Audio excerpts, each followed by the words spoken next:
Hello everyone and welcome back to the Metal Gear Solid board game. Now we're up to stage 12, which is the third boss in a row. This is Vulcan Raven, and I hope he's better than the last two, because the last two have not been great. That said, the way to defeat Vulcan Raven in the video game, the easiest way to defeat him, is just to spam claymores. You're locked in a freezer with him, lots of crates going around, and he's just running around with a gigantic minigun on his back. So you can't really take him on head on. So you just leave a lot of claymores, you dodge around them, and eventually, because he's just running around the arena, he's going to walk into them, and you can kill him without ever seeing him. In the Twin Snake remake of Metal Gear Solid, when they added non-lethal weapons, I believe you can just hide in a corner, go prone with the sniper rifle that doesn't kill, and then when he's at the opposite end of the arena, 3 headshots or 4 headshots takes him out before he even has time to aim at you. So, not a great boss fight in either version of Metal Gear Solid 1, and we don't have claymores. I presume they're in the game somewhere and we just never found them. I'm guessing it's a VR unlock or a boss unlock via VR. So we're going to have to improvise, and I don't think it's going to be pretty because of how he operates. And on that note, let's go see. So apologies for the slightly reflective card we've got here. It's a little early in the morning. Here is Vulcan Raven's card. He has an AI deck, as always. I'm just going to shuffle it, although his is barely, doesn't really matter. So, Raven does not draw a boss card at the start of his turn. Instead, advance his threat by 1. It starts on 6, so it's going to 7 as soon as he activates, first time in the game. And if it's not in its final space, then he does a move action. He has a defense of 4. We're playing just solo with Snake because it is a one-on-one battle. I'm trying to get rid of my dog's hairs at the same time. There we go. So he's got 14 health.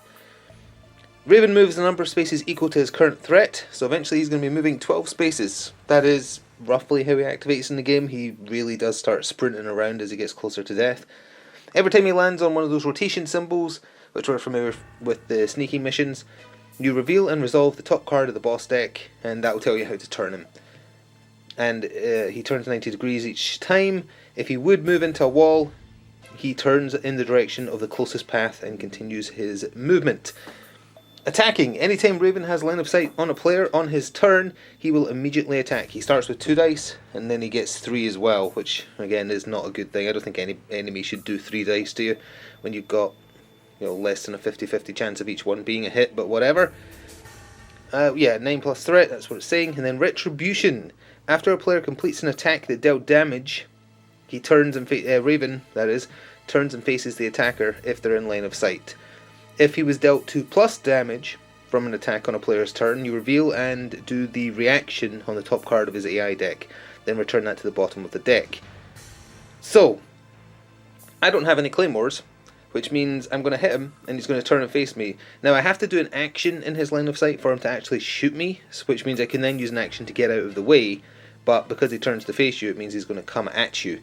So I don't think we're going to do well here without more might. I could technically bring the C4. That does a set damage of 2, so at most, and you get 2 of them, so at most that will do 4 of his 14. So I don't see that as being the way to try and win. So I'm bringing the sniper rifle and the missile launcher because of raw potential damage and a ration. In the video game, about 1 minute into the boss fight, your rations freeze, so you can't actually use them to heal at all in the boss fight. Thankfully, they have not bothered recreating that here, and the boss reference card for this one is just the default one. So I think that covered everything about how he works. It's going to be really rough, but I'll give it my best shot, and if it sucks, we'll just move on and see where the finale of the game takes us, because I think there's 2 or 3 missions left after this one. Anyway, we'll get started after this quick word from my channel sponsor. This video is sponsored by Noble Knight Games. Check out the video description below for an affiliate link that will take you through to their store, and it will help me out as well. Thanks.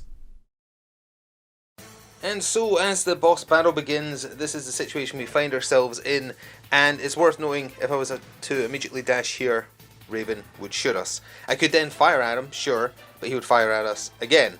Then I would have to move out the way. We know he's going to move in this direction, but he is going to hit one of those, and then the top AI card will kick in. So he's either going to go left or right once he hits this. So my plan, such as it is we kind of have to try and anticipate where he is going to end up, because I need to get behind him to shoot him. I poke my head out, fire, he turns to face us, and then I run away like a baby. So, for this first turn, I don't think I'm going to do anything. I could technically move to the edge here, but I'm worried that he somehow still ends up coming down here, so at least I can dash around the corner. And yeah, so I'm going to burn my first turn and just sit here. So on Raven's turn, he goes up to 7 threat, and then he does a move, and he is moving 7. 1, 2, but then we do this. If he's facing a wall, turn in the direction of the shortest path to the furthest player. If not, he turns to his right and then turns to his left. So he looks to his right, and he looks to his left. Oh goody, he's coming straight down here. And then it was 7, so he's went 1, 2. He started there, right? That's going to be hard to keep track of, yes. 1, 2, 3, 4, 5. And then this goes on the bottom, and we draw another EI card. If it tells him to turn to his right, he's going to see us. It's turn to his left, then turn to his right. Left, right, wait. Yeah, left, right, right, he sees us. So he is going to shoot at us, and then his turn ends. He hit us once. I'll use his -2 to make us get hit for 0. Okay, so now we have a decision to make, because if I shoot him, he immediately shoots back.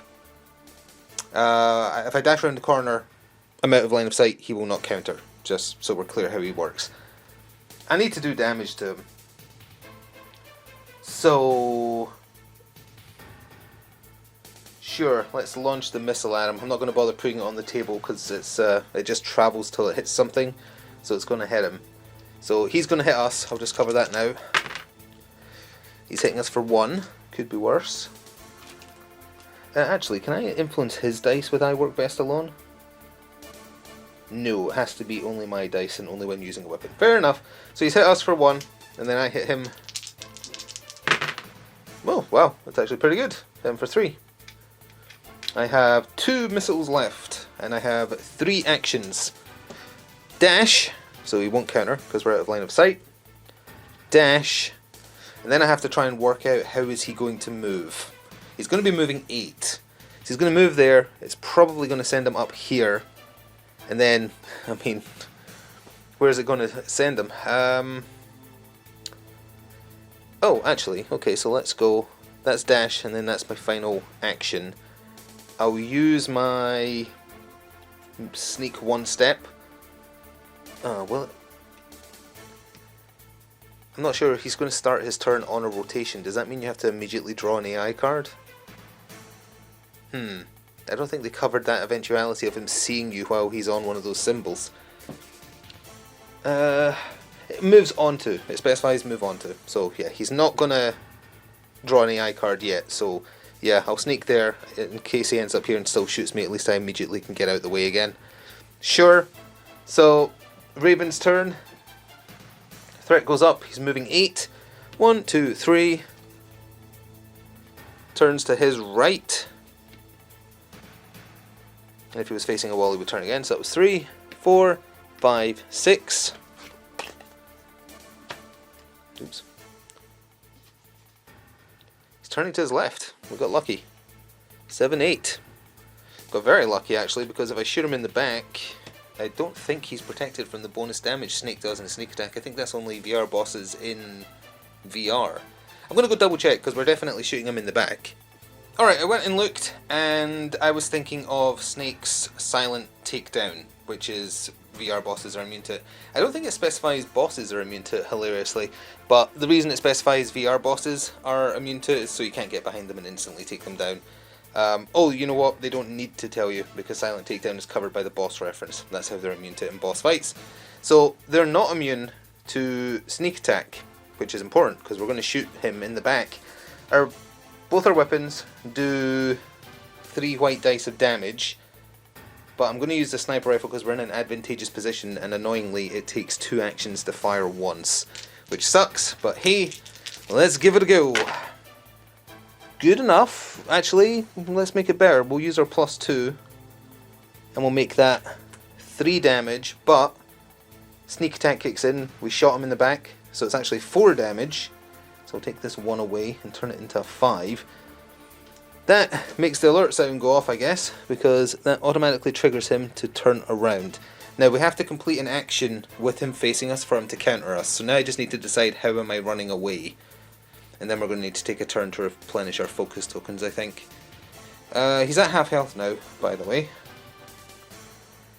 So we're going to dash, obviously. I'm just deciding which way to dash. He's going to draw a card there, and then whichever one of these he ends up on, he's going to draw another one. So maybe I should just get as far away. No, it's not far enough. He would fire. We have to go up or down. It seems to prioritize him turning to the right. So I'm going to dash and dash. 2 actions to fire, dash, dash. Yes, we're good. Okay. With that, he is now moving 9 spaces. 1, 2. Right. Nope. Yes. Right, left, left. Right, left, left. 3, 4, 5. That's awkward. Turn to face the direction of the shot. Okay, he's going to see us in fire. That was just unlucky. Thankfully, we were 1 turn away from him rolling 3, so he can't insta-kill us. He is hitting us for 1. I'll take the 1 damage. And his turn ends because he hit us. And then I need to decide what we're doing because he's facing us. Well, let's go dash for 1. Use our rations to heal to full for 2. Dash again for 1, 2. We have 1 action left and I wanted to replenish, but I'm not going to get the chance. I'm going to dash again up here and hope that he doesn't go that way. He is now rolling 3 black dice when he attacks us, so this is the point at which it doesn't really become fair. I don't think any boss should be rolling 3 black dice against you when you have 3+ defense, or rather they need 3 pluses to breach your defenses. Hang on, how many is moving now? It's still 9 spaces though. 1, 2, 3. Turn to face the direction of the shortest path to the furthest player. Oh no, that's only if he's facing a wall. Hang on, did that say that last time? No, okay, I did that one right. He's not facing a wall, so he's turning right, then turning left. Right, left, 4, 5, 6. Left, right, right. 7, 8, 9. And then he ended his turn on another thing. So I presume if he's facing a wall, no, he's not facing a wall, so it's just turn right. Also, I totally forgot if he gets damaged for 2+ damage, he moves. I completely forgot that. Yeah. Oh, it's only if it's 2+ damage, he doesn't just turn to face you. He then also moves towards you. That's annoying. I totally forgot that. Whoops. Oh well. We're just going to have to play on, but I'll try and remember that, because all my weapons have the chance to do 2+ damage. He's very far away from us, so this is going to be a real quick turn. Where is he likely to move?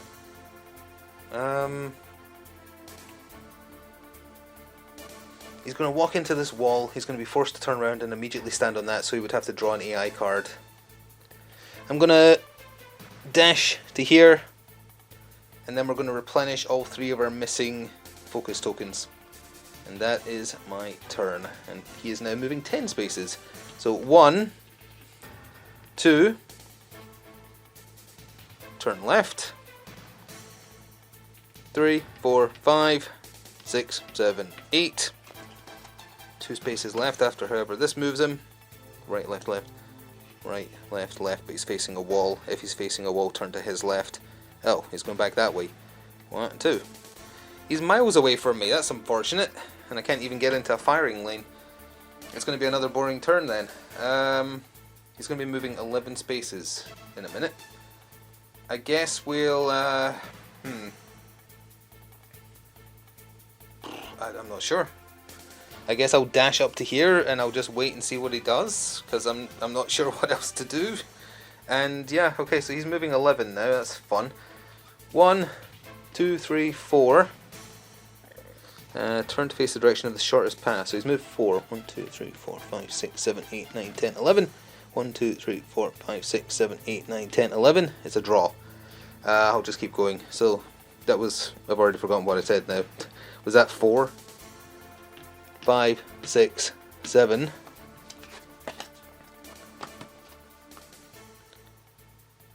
Right then left. 8, 9, 10, and he sees us. Joy oh joy. 3 black dice. That's all hits. We're going to have to use the -2 to make one of them a miss, and I'm going to use the reroll to try and make another one of them a miss. Nope, can't stop rolling 3s. That's 2 damage. So he's probably going to kill us next time he gets a shot off on us, which is very tedious. So we will dash, dash, and replenish the -2, I guess, because we have to try and get behind him, and we're not having much luck with that. He's moving 12 now, so it's also going to be very hard to avoid him. So 1, 2, 3. Left, right, right.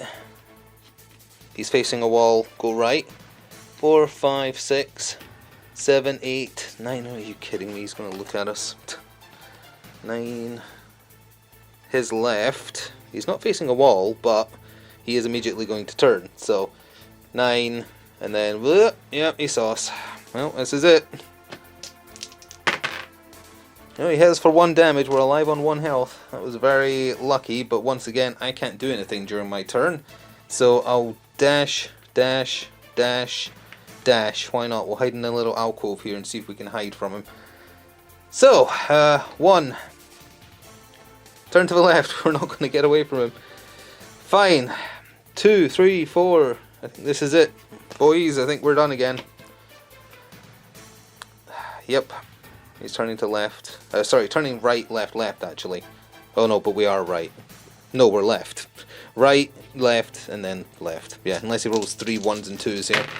Yeah, not surprising. Yeah, they didn't really balance any of this endgame out, did they? What are you supposed to do if you don't have a bunch... Oh, even if you had claymores, it's going to be like 2 or 3 of them at most, which isn't enough to kill him. We got half his health away, but I don't have any weaponry that would make this easier. So we're just going to move on. To be fair to the creators of the game, the tail end of Metal Gear Solid does kind of suck, so they are accurately recreating it here. I've just realised even in the comic it shows the way you're supposed to beat them, which is using claymores. Anyway, for finishing this level you unlock equipment card 21. Is it going to be claymores? Oh, it's the body armour. I actually missed this body armour in my recent playthrough of the video game because I couldn't remember where to get it. You don't just get it for killing him. That's +1 defense, which would make him defense 4. 50-50 chance of every boss die hitting you. It's certainly better than an 80% chance of it hitting you, which is insane, but still not good enough, I think. So I'm presuming it's going straight to the PAL keys now. I'm kind of just wanting this to be done now. All these bosses have sucked. Doesn't bode well for Rex and Liquid, presumably, but I would imagine there's another sneaking mission for the PAL keys first, unless it skips all that. This is when you hear them talking about the PAL keys and not knowing how it works. Snake has to go get the PAL key because Ocelot shoots it out of his hand. Yeah, it's a sneaking mission. Oh, it's a long sneaking mission. It uses the same area as well. Of course it does, because you need to go to a hot place, a cold place, and then where Metal Gear Rex is. And then presumably there's 2 levels after that, Rex and then Liquid. I'm not sure. I'm trying to sneak a little look. There is a stage 14. Oh, that's it. 1 sneaking mission and then 1 boss battle. I guess there's not a one-on-one fight against Liquid, which is weird. Okay, because you fight him twice outside of Rex. But whatever, I guess we'll tackle this sneaking mission. But yeah, very disappointed in these last few bosses. They're not balanced at all and have not been any fun to play against. As I said, even if I did have claymores, they're not going to give you like 20 claymores. They're going to give you like 2. They really should have given you a boss reference card where you could put down claymores. That would have made the fight more accurate for one, and a lot more manageable. When you're fighting bosses that can take off like 2/3 of your health, or 3 out of 4 health, in one go on 3 pluses, what are you meant to do? Your heals take up inventory space where you need your guns to do damage. They didn't think it through at all. It has not been any fun. Earlier boss fights had more effort put into them for sure. Very disappointing that it's kind of, gotten worse at the tail end of the game, but also accurate for the video game, because the tail end of the video game isn't very good either. But anyway, we'll be back next time to try stage 13, the final sneaking mission as it turns out, and hopefully that one will be interesting, if nothing else. So until then, thank you for watching, and see you then. Ta-ta for now.